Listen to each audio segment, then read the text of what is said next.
Bonjour à tous, je suis ravie de vous retrouver pour une deuxième capsule sur les besoins émotionnels. Je vous rappelle l'intitulé de la série, donc parents managers, un leadership, une expertise commune.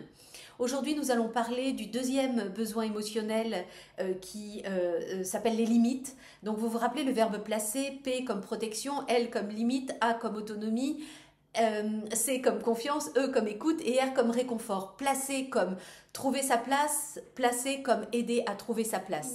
Les limites chez l'enfant d'abord. 3 attitudes parentales dysfonctionnelles. Première attitude, pas de limite. Donc on a des parents démissionnaires, des parents dépressifs, des parents englués dans des problèmes conjugaux, de divorce, professionnels et donc n'impose pas de limite à l'enfant. Donc l'enfant ne va pas pouvoir développer un cadre sécurisant pour lui. Il ne va pas intégrer le non, voilà, parce que eh bien, c'est important aussi qu'il intègre et qu'il apprenne à ressentir et à intégrer le non. Il va développer donc une incapacité à gérer sa frustration et donc adulte, ça peut devenir, il va peut-être devenir un adulte agressif, impulsif, ou un adulte qui aura du mal à interagir de manière fonctionnelle avec les autres, peut-être développer un schéma de tout mais du manque de limite. Il peut développer des croyances, des pensées sur lui-même du style « je suis pas important pour mes parents » et plus tard développer une conception de soi de type « je n'ai pas de valeur, je ne me ressens pas avoir de la valeur ». Deuxième attitude parentale dysfonctionnelle, c'est trop de limites, des limites rigides. Et donc là, l'enfant va développer probablement de l'anxiété, se montrera peut-être un peu inhibé, peur de prendre des initiatives, peur de l'échec, parce que peur de décevoir son parent, peur d'aller à l'encontre des attitudes, des attentes parentales. Adulte, cela fera peut-être un adulte anxieux, qui là aussi ne prendra peut-être pas trop d'initiative, un peu suiveur, passif, ressentant un sentiment d'impuissance, sentir piégé, englué, inhibé. Troisième attitude parentale dysfonctionnelle, eh bien des limites confuses, peu claires, incohérentes. C'est-à-dire l'enfant un jour peut, dans une situation, il va pouvoir agir d'une certaine manière, le parent ne dira rien, et à un autre moment, dans une même situation, une situation similaire, le parent va sanctionner, va appliquer des limites rigides. Et là, l'enfant est perdu. Il peut être anxieux, en tous les cas, se sentir insécurisé, confus.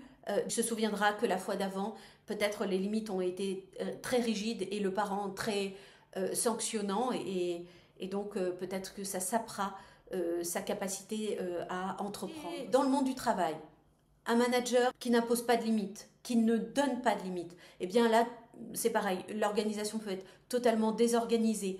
Un sentiment d'impunité peut s'installer parce que dans une telle désorganisation, certains vont se surinvestir dans le travail et d'autres vont au contraire se désinvestir, voire se cacher. Et donc cela peut vraiment développer un sentiment d'iniquité, saper la collaboration des collaborateurs entre eux, donc réduire la qualité du travail, diminuer la productivité. Cela peut entraîner des arrêts de travail, des accidents, du sabotage aussi, hein, voilà.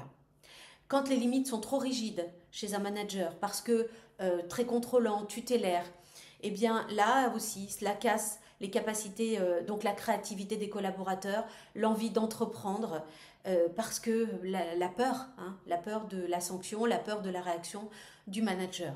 Quant aux limites flottantes, un coup le manager est OK, et puis une autre fois pour une situation similaire, il ne l'est pas. Et bien là aussi, hein, cela peut développer une forme d'hypervigilance. Le collaborateur marche un peu sur des œufs. Ça peut saper effectivement sa confiance en lui. Instaurer un sentiment d'impuissance aussi chez les collaborateurs. Vous l'avez compris, les limites sont très très importantes, que ce soit pour l'enfant mais aussi pour les collaborateurs. Les limites, c'est un besoin affectif fondamental, essentiel pour se sentir en sécurité, explorer le monde, développer ses capacités d'initiative, sa créativité, collaborer avec les autres, s'orienter vers les autres, tout en prenant soin de soi et de sa santé mentale. Je vous dis à très vite pour une troisième capsule sur le besoin émotionnel, l'autonomie. À très vite.